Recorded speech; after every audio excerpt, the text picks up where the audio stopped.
నమస్తే. ప్రస్తుతం మనం గచ్చిబౌలి పోలీస్ స్టేషన్లో ఉన్నాం. ఏదో చూసుకుంటే మొన్న పంజాగుట్టలో కూడా మాజీ మంత్రి హరీష్ రావు గారి మీద ఫోన్ ట్యాపింగ్ విషయంలో కూడా కేసు అయితే నమోదైంది. సో ఈ నేపథ్యంలోనే బీఆర్ఎస్ పార్టీ ఎమ్మెల్యే పాడి కౌశిక్ రెడ్డి కూడా తన ఫోన్ కూడా ట్యాప్ అయిందంటూ కూడా పోలీస్ స్టేషన్లో కూడా ఫిర్యాదు చేయడం జరిగింది. దాంతోపాటు ఏదైతే పోలీసులు ఆ కేసు టేకప్ చేయకపోవడంతో కూడా అక్కడ పోలీసులకి పాడి కౌశిక్ రెడ్డి మధ్యలో వాగ్వాదం అయితే మొదలైంది. సో ఈరోజు పాడి కౌశిక్ రెడ్డిని అరెస్ట్ చేస్తున్నారనే ఇన్ఫర్మేషన్ రావడంతో కూడా బీఆర్ఎస్ పార్టీ కార్యకర్తలు లీడర్లందరూ కూడా పాడి కౌశిక్ రెడ్డి ఇంటికి వెళ్ళడం జరిగింది. సో ఇదే నేపథ్యంలో అక్కడ పోలీసు బలగాలు కూడా చాలామంది మోహరించడం జరిగింది. సో దాన్ని దృష్టిలో పెట్టుకొని ఈరోజు హరీష్ రావు గారు కూడా అక్కడికి వెళ్ళడం జరిగింది. సో ఇదే నేపథ్యంలో హరీష్ రావు గారిని పాడి కౌశిక్ రెడ్డిని కూడా పోలీసులు అయితే అరెస్ట్ చేసుకొని కూడా తీసుకెళ్లిన పరిస్థితి మనం దృశ్యంలో చూసాము. సో ఇదే నేపథ్యంలో వాళ్ళిద్దరిని కూడా గచ్చిబౌలి పోలీస్ స్టేషన్ కూడా తరలించడం జరిగింది. సో గచ్చిబౌలి పోలీస్ స్టేషన్లో కూడా భారీ ఎత్తున పోలీసులు కూడా బీఆర్ఎస్ పార్టీ కార్యకర్తలు కూడా తీవ్ర ఆందోళన అయితే చేస్తూ ఉన్నారు. అయితే హరీష్ రావు గారిని పాడి కౌశిక్ రెడ్డిని బీఆర్ఎస్ పార్టీ ఎమ్మెల్యేలని అందరినీ కూడా అరెస్ట్ చేసి కూడా గచ్చిబౌలి పోలీస్ స్టేషన్లో కూడా పెట్టడం జరిగింది. సో ఈ నేపథ్యంలోనే అటు బీఆర్ఎస్ పార్టీ కార్యకర్తలు అందరూ వచ్చి కూడా ధర్నాలు చేస్తూ ఉన్నారు. పోలీస్ స్టేషన్ ముందు కూడా డౌన్ రేవంత్ రెడ్డి అంటూ కూడా నినాదాలతో కూడా భారీ ఎత్తున కార్యకర్తలు వచ్చి కూడా ఇక్కడ ధర్నా అయితే చేస్తున్నారు. సో ఈ ధర్నాను ఉద్దేశించుకుని కూడా పోలీసులు కూడా బీఆర్ఎస్ పార్టీ కార్యకర్తలు అందరినీ కూడా అరెస్ట్ చేసి కూడా తీసుకెళ్లిన పరిస్థితి మనం ఇందాక చూసాము. సో మరి హరీష్ రావుని ఎప్పుడు విడుదల చేస్తారనే దాన్ని కూడా ఇక్కడ చాలామంది అయితే బీఆర్ఎస్ కార్యకర్తలు అందరూ వెయిట్ చేస్తాను. ఈరోజు పొద్దున్నే మా హుజురాబాద్ ఎమ్మెల్యే కౌశిక్ రెడ్డి గారిని దరిదాపుగా ఒక 100 మంది పోలీసులు ఇంటిని చుట్టుముట్టి తలుపులు పగలగొట్టి అరెస్ట్ చేయడం జరిగింది. ఆ అరెస్ట్ చేస్తున్న సందర్భంగా మా యొక్క సీనియర్ నాయకులు మాజీ మంత్రివర్యులు తన్నీర్ హరీష్ రావు గారు పోతుంటే వారికి కూడా ఏమి చెప్పకుండానే అరెస్ట్ చేయడం జరిగింది. మరొక మాజీ మంత్రివర్యులు జగదీష్ రెడ్డి గారు వస్తే కూడా జగదీష్ రెడ్డి గారిని అదేవిధంగా రాకేష్ రెడ్డి గారిని కూడా అరెస్ట్ చేయడం జరిగింది. ఇవాళ ఏనాడు కూడా తెలంగాణ ఉద్యమ సమయంలో కూడా జరగలేదు.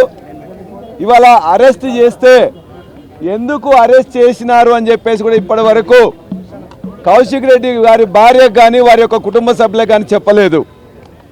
వారి మీద ఏ కేసులు పెట్టిందనేది ఇప్పటి వరకు కేసుల వివరాలను తెలియజేయలేదు. అదేవిధంగా బంజారా హిల్స్ పోలీస్ స్టేషన్కి పోయినట్లయితే మా యొక్క అడ్వకేట్స్ కూడా వాళ్ళు అనుమతి ఇవ్వట్లేదు, లోపలికి రానివ్వట్లేదు. ఇంకెవరన్నా పోయినట్లయితే వాళ్ళందరినీ కూడా అరెస్ట్ చేస్తూ ఉన్నారు. ఒకవేళ మేము ఆల్రెడీ దాన్ని సర్వర్ మీద లోడ్ చేసినామని చెప్పేసి ఒక అబద్ధం చెప్పిండ్రు. ఇలా పోలీస్ సర్వర్ని కూడా మొత్తం కూడా డౌన్ చేసిండ్రు.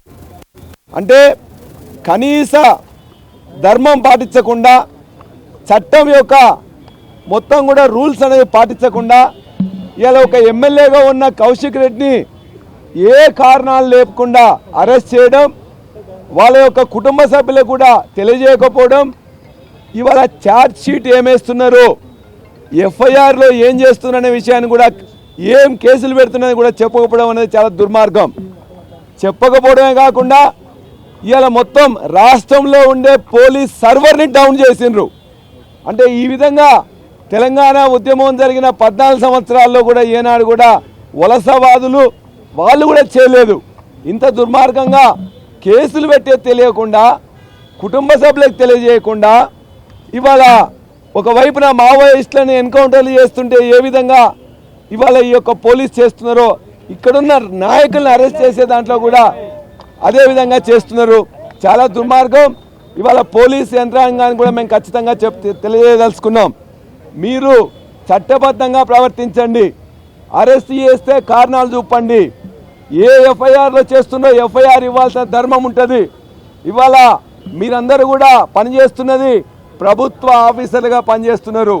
రేవంత్ రెడ్డి యొక్క జీతగాలు కాదు మీరు. ఈ ప్రభుత్వం యొక్క అధికారులు మొత్తం కూడా ప్రజలను రక్షించడానికి మీరు ఉన్నారు. అంతేగాని ప్రజల యొక్క ప్రజాప్రతినిధులను మీ ఇష్టం వచ్చినట్టు అరెస్ట్ చేసి చట్ట వ్యతిరేకంగా ఇవాళ కనీసం ఎఫ్ఐఆర్ ఇవ్వకుండా ఏ యొక్క రూల్స్, ఏ యొక్క చట్టాలు పెడుతున్నారో ఆ చట్టాన్ని అతిక్రమించి చట్టాన్ని కాపాడవలసిన పోలీసులు ప్రవర్తిస్తున్నారు. అందుకే పోలీసులకు తెలియజేస్తున్నాం, ఇవాళ ఉద్యమంలో అనేక సార్లు జైల్లోకి పోయినాం, అనేక సార్లు కేసులు ఎదుర్కొన్నాం. ఇవాళ మీలాంటి ఇటువంటి ఎవరు కూడా బెదరడానికి బీఆర్ఎస్ నాయకులు కానీ కార్యకర్తలు కానీ సిద్ధంగా లేరు. ఎన్ని రోజులైనా అవసరమైతే జైలుకి వెళ్తాం. కానీ మీ చట్ట వ్యతిరేకంగా మీరు ప్రవర్తిస్తారని ప్రజలు గమనిస్తున్నారు. ఇవాళ మొత్తం కూడా గ్రామాల్లో కానీ మండలాల్లో కానీ ఏ విధంగా అధికారులను పోలీసులను మొత్తం కూడా ధీటుగా ఎదుర్కొంటుందో దాన్ని చూసన్నా మీకు కనువిప్పు కావాలని చెప్పేసి కోరుతున్నాం. ఇప్పటికైనా మొత్తం డీజీని మేము కోరుతున్నాం, సిపిని కోరుతున్నాం. వెంటనే ఏ చట్ట ప్రకారం అరెస్ట్ చేస్తుందో ఆయన భార్యకు తెలియజేయాలి. ఏ చట్ట ప్రకారం ఎఫ్ఐఆర్ నమోదు చేసిండ్రో ఎఫ్ఐఆర్ మాకు ఇమ్మీడియట్గా ఇవ్వాలి. అదేవిధంగా పోలీస్ సర్వర్ డౌన్ చేయడం సిగ్గుచేటు, ఎప్పుడు ఎవరు చేయలేదు.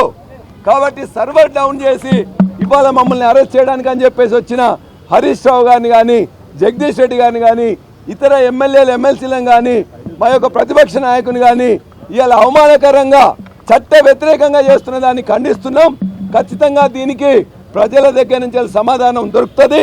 పోలీసులందరూ కూడా చట్ట ప్రకారం చేయాలని చెప్పేసి మేము ఒక డిమాండ్ చేస్తూ ఉన్నాం. కౌశిక్ రెడ్డికి నోటీస్ ఇవ్వలే, కౌశిక్ రెడ్డి బంధువులకు చెప్పలే, ఆయన తలుపులను పగలగొట్టి ఎందుకు ఎక్కడికి తీసుకుపోతున్నామని చెప్పకుండా నోటీస్ ఇవ్వకుండా ఎఫ్ఐఆర్ కాపీ ఇవ్వకుండా ఇవాళ తీసుకుపోయి మా యొక్క అడ్వకేట్స్ కూడా రానియకపోవడం అనేది దుర్మార్గం. అడ్వకేట్స్ రానియకుండా లోపల ఇబ్బంది పెడతా ఉన్నారు. కాబట్టి ఇమ్మీడియట్గా కౌశిక్ రెడ్డిని రిలీజ్ చేయాలి. కౌశిక్ రెడ్డి అరెస్ట్ కోసం మేమందరం వెళ్తే మా అందరినీ అరెస్ట్ చేయడం అనేది కూడా మొత్తం ఎవరైతే మా యొక్క ఎమ్మెల్యేలు కానీ ఇతర ప్రజాప్రతినిధులు అరెస్ట్ చేసిందో వాళ్ళని కూడా రిలీజ్ చేయాలి. ఇవాళ ఇక్కడ ప్రజాస్వామ్యబద్ధంగా ఈ పోలీస్ స్టేషన్కి వస్తే ఇక్కడి నుంచి వెళ్ళి మా యొక్క నాయకులను కార్యకర్తలను అరెస్ట్ చేసి వాళ్ళ నాసింగ్ తీసుకెళ్ళిండ్రు. ఇలా పోలీస్ స్టేషన్లు మొత్తం కూడా నింపుతున్నారు. నిజంగా మేము అందరం కూడా తలుచుకుంటే మీ పోలీస్ స్టేషన్లు జైళ్ళు కూడా సరిపోవు. ఖచ్చితంగా రేవంత్ రెడ్డి జాగ్రత్తగా ఉండాలి. ఇవాళ మొత్తం కూడా నీ లగచర్లలో ప్రజలు నీకు ఏ విధంగా తీర్మానం చేసి చెప్పిండ్రో చూసిండ్రు. దిలావర్పూర్లో అక్కడ కూడా ప్రజలు ఏ విధంగా సమాధానం చెప్పిండ్రో చూసిండ్రు. ఇలా ప్రతి ఊరు లగచర్లు అవుతుంది, ప్రతి బస్తీ లగచర్లు అవుతుంది, ప్రతి వీధి కూడా దిలావర్పూర్ అవుతుంది. అందుకే సంవత్సరం అయిన తర్వాత ఏ కార్యక్రమాలు ఏ అభివృద్ధి కార్యక్రమాలు చేయలేదు. కాబట్టి ఫ్రస్ట్రేషన్లో బూతులు మాట్లాడుతూ అహంకారపూరితంగా మీ యొక్క అధికారులు అదేవిధంగా మీ మంత్రులు ప్రవర్తిస్తున్నారు. మీ భాష మార్చుకోండి, చట్టాలను ఫాలో అవ్వండి అని చెప్పేసి మిమ్మల్ని అందరినీ కూడా హెచ్చరిస్తూ ఉన్నాం.